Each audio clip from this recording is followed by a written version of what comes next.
Bonjour, où que vous soyez, bienvenue sur votre chaîne préférée Akhbar El Bled.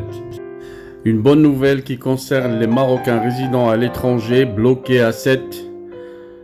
Le Maroc prend en charge le transport des Marocains résidant à l'étranger pour débloquer la crise du port de Sète, selon Info 360. Un dispositif spécial a été mis en place par les autorités marocaines en vue de débloquer la situation au port de Sète au sud de la France et permettre à des centaines de Marocains résidant à l'étranger de fêter Eid al-Adha avec leurs proches au Maroc.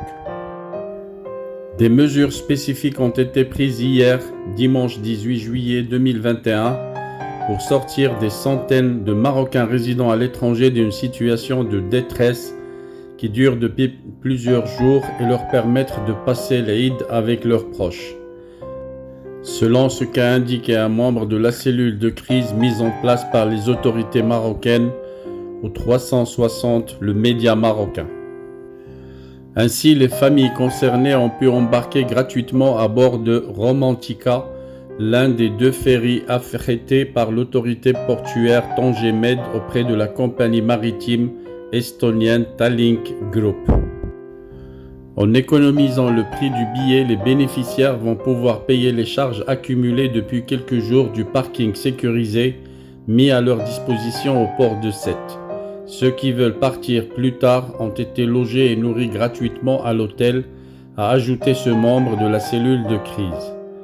Pris d'assaut depuis une dizaine de jours par des Marocains résidant à l'étranger avec ou sans billet, le port de Sète a été le théâtre de troubles sans précédent, accentués par un déficit flagrant de communication du côté des différentes parties impliquées dans la gestion de l'opération Marhabat 2021.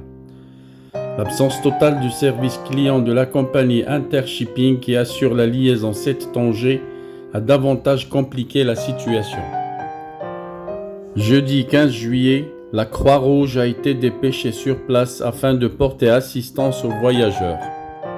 Dans un communiqué diffusé le 14 juillet dernier, le préfet d'Hérault a indiqué que des dysfonctionnements ont été relevés dans l'organisation des premières escales des navires Victoria et Romantika les 10 et 13 juillet dans le port de Sète. Outre le non-respect des dates et horaires d'escale, ce même communiqué évoque des manquements dans l'information des passagers quant aux dates et horaires d'embarquement susceptibles de générer des troubles à l'ordre public. Le préfet d'Hérault note également un défaut dans les délais de transmission aux autorités des informations requises relatives aux passagers.